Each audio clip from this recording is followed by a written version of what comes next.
And really, I want to ask you to do an open meditation. And I'm going to ask you to look out to the mountains.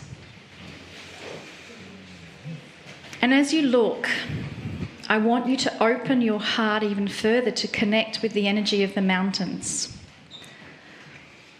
We have a pregnant woman in front. What is this pregnancy filled with? What is this expectancy carrying? What is she going to birth on the planet? Are we going to be a part of that birthing?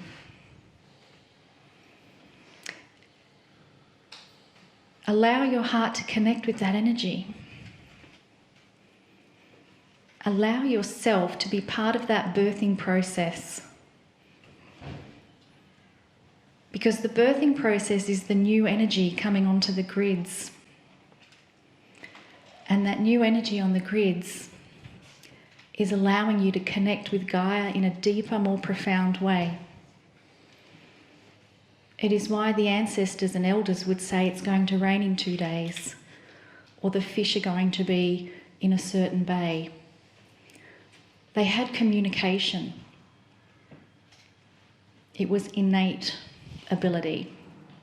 So let us look on these mountains and ask for that to be taken to the next level, to be deeper. That we can understand Mother Earth and that we can hear her and that we can send her our infinite love and gratitude. Everything we have in life is because she has provided it for us.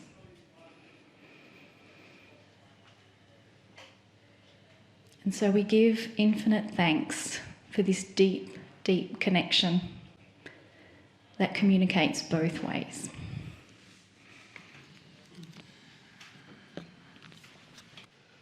Greetings, dear ones. I'm Kryon of Magnetic Service. My partner steps away yet again. He does not know what follows. And what follows is something that I want to share with you. It doesn't have the kind of profundity perhaps some other channels have, but there's information, perhaps even revelation, about Gaia. We started talking about Gaia in the former channel. This group looks upon a vista that is unique on the planet. There aren't that many places where in a high level you can look out and see certain mountains sticking up the way they do, in groups the way they are, in the majesty of the mist that you see here.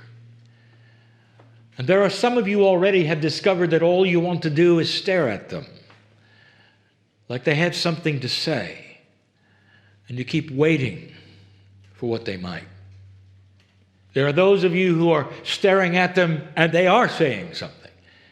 It depends upon that which is your perception of what it means to have this kind of a vista. And as you look upon this, you might be aware that you're not the first. Can you imagine those who saw this vista that you look at right now for the first time? Can you imagine in that time with the planet in communication what those mountains would have said? Is it possible that they even named themselves? Is it possible that they told a story? And the answer is yes, every one of them.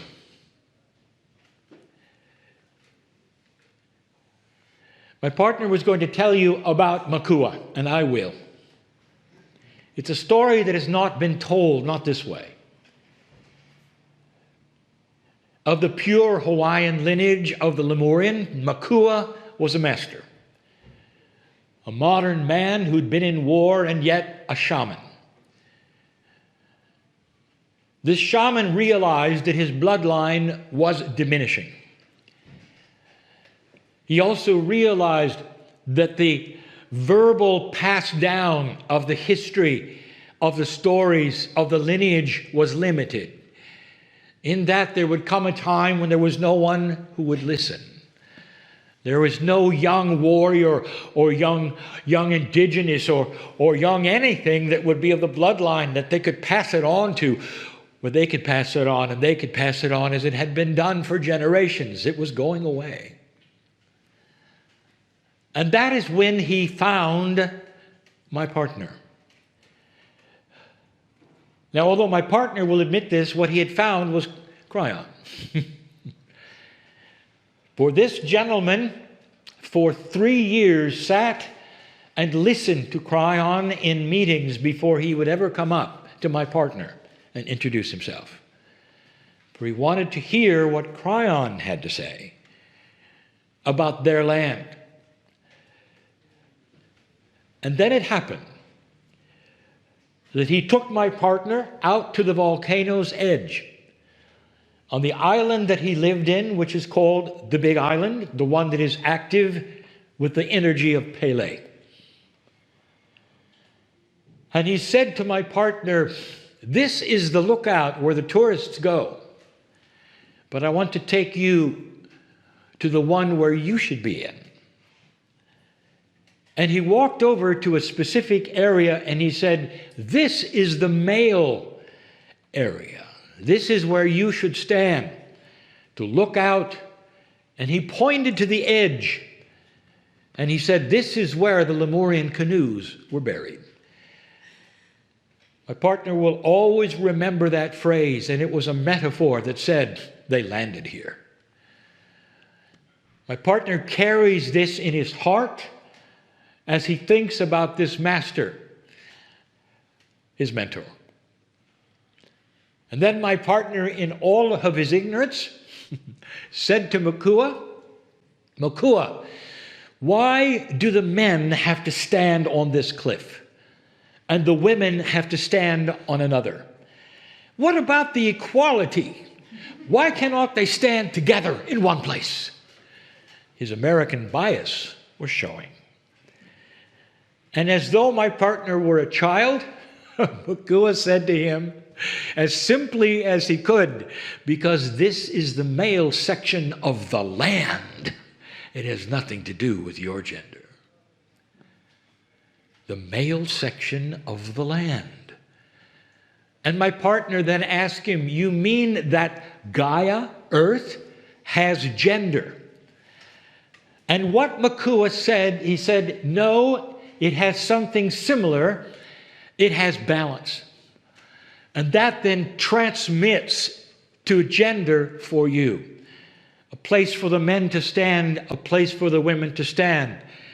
As above, as below, the yin, the yang. There is balance in nature. There is light, there is dark. As there is balance for you in gender. My partner didn't fully understand. He does now. And that is why we say what we are saying to you. I want you to look upon these rocks and these mountains, the geography, and I want you to compare it for a moment to another place that is similar. In the northern hemisphere, in the deserts, there is a place called Monument Valley. And it is under the ownership of the indigenous there, called the Navajo. And when you ask about the monuments that are the rocks, much like you see here, the small mountains like you see here that jut up out of the earth spectacularly, you'll get a story about what the name of them is. And that story will be something current, and the story will have names that you know are not indigenous names at all. They're current names, they're tourist names. But then when you start to ask the Navajo, a story emerges. And it goes like this. What are the names? And the Navajo will give you names in their language of what those outcroppings are. And you will say, "Well, where did you get the names?" And they will look at you as a tourist like, perhaps you'll understand, perhaps you won't. When they look you in the eye and they say, The mountains named themselves. And then you start understanding the names because they mean other things. There is a story about every single one. And some of the stories seem to be spectacular in their power, in their fertility, in their beauty, and others seem dark. There's one where you'll see the fingers coming up out of the ground. And you'll find out that this is a place you don't want to go. This is a place that is dark. And then there's another place that you'll find is where you would like to go. A place that represents light. And you say to the Navajo, they named themselves, they have their own stories. They will say they were given to us all by each mountain. Every story. And then they will tell you the metaphors, the stories of their gods, the stories of their elders and their ancestors imbued in the various places. And you start to realize that it wasn't the Navajo ancestors or that which is Gaia, but a meld between them. And then you start to understand that there is some kind of balance. There'll be a male, there'll be a female, there'll be a light, there'll be a dark. And as you start to study those that are left, and you start to add them up, and you start to do the mathematics, you will find out there's actually a pair. A pair. There'll be a positive and a negative, and a positive and a negative, and then you'll start to understand and realize, as above, so below, you'll start to realize, large to small, it almost reflects the atom itself. With the polarities, the yin, the yang, the plus, the minus, the light and the dark. My partner asked a Navajo. He said, what is happening with the light and the dark here? You have in the valley the names, the stories, the monuments. Some are light, some are dark. What is happening here? And my partner expected that the Navajo would tell a story about darkness coming over. And the Navajo said, it's about balance. The balance of nature is how we live our lives. He says the nature whispers to us about the way to live. Darkness will always be on the planet, and light will also be there. And if we live in the balance for ourselves and for the land, then we will survive. And then our lineage will go forward. Our Akash will go forward. Our children will understand at some level balance. And now we come here. You're looking at balance. For if you were to analyze and count, if you were to hear the stories, you'd find out the same things. This valley is in balance. Can you feel it? And it speaks to you and says, you're next because you have not been in balance. Humanity has been out of balance for eons. Humanity is filled with itself so much that it perpetuates its own stories, its own gods, its own beliefs, and has left the master teacher out of the equation. And the master teacher sits in front of you for you to look at and gaze at. It's about bringing light and dark into a balance that makes sense. On this planet, you have been out of balance so long, you don't even realize that the very idea of human nature is a negative connotation. You live in darkness. Some of you have darkness around you, and you actually will see it without seeing the light, because you're so used to it. You're so used to it being in charge, being afraid of it, running from it. For some of you, it rules what you do, whether you turn left or whether you turn right. Look out.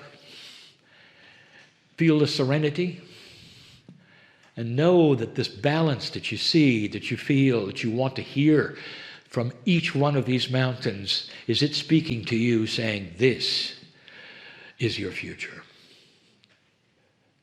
That when you start to balance the dark and the light, there is no fear of the dark. There is only balance. When you start to measure the dark and the light, you realize that you are light and you have inside you both the yin and the yang. You have the choice of the balance. And a balanced human being is one who will live longer. A balanced human being will not be in distress or in fear any more than the rocks you see in front of you are in distress or in fear. The master teacher is here in front of you as an echo, as a mirror that says, return to this and humanity will survive. You've come to the right place today to gaze at things that you needed to see. The very venue that you sit in was not known until last week. This is no accident. That before you and out the windows, there is a lesson to be learned, and I can tell you about it. Understand that there is purpose here, and love and compassion and balance. And understand that this planet is not doomed as long as you will return to the beautiful family of Gaia. Let this be the lesson for this entire day. And so it is.